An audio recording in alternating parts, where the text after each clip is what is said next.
ਬਾਬਾ ਜੀ ਸਰਕਾਰ ਲਿਖਦੇ ਨੇ ਹਾਂਜੀ ਉਹ ਲੱਖ ਪਿੰਜਰੇ ਪਾ ਕੇ ਸਬਕ ਦਈਏ ਬੋਲੀ ਹੰਸ ਦੀ ਕਾਂ ਨਹੀਂ ਬੋਲ ਸਕਦਾ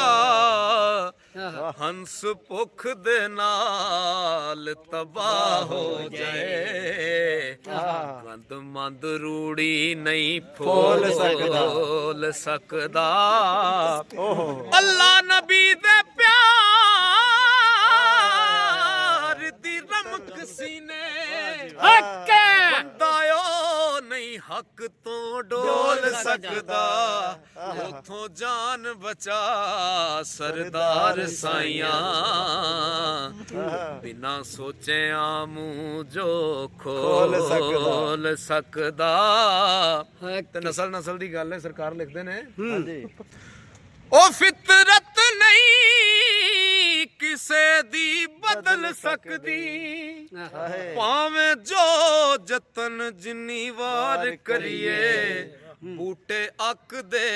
ਅੰਬ ਨਹੀਂ ਦੇ ਸਕਦੇ ਭਾਵੇਂ ਪਿਉਂਦ ਤੇ ਪਿਉਂਦ ਹਜ਼ਾਰ ਕਰੀਏ ਹੁੰਦਾ ਪੂੰਡ ਤੇ ਪਾਰ ਵਿੱਚ ਫਰਕ ਬੜਾ ਸੋਹਣੀ ਸੂਰਤ ਤੇ ਨਾ ਇਤਬਾਰ ਕਰੀਏ ਕਸੂਰਮੰਦ ਆਖਰ ਡੰਗ ਮਾਰ ਜਾਂਦਾ ਨਾਲ ਸੱਪ ਦੇ ਜਿੰਨਾ ਵੀ ਪਿਆਰ ਕਰੀਏ ਵਾਹ।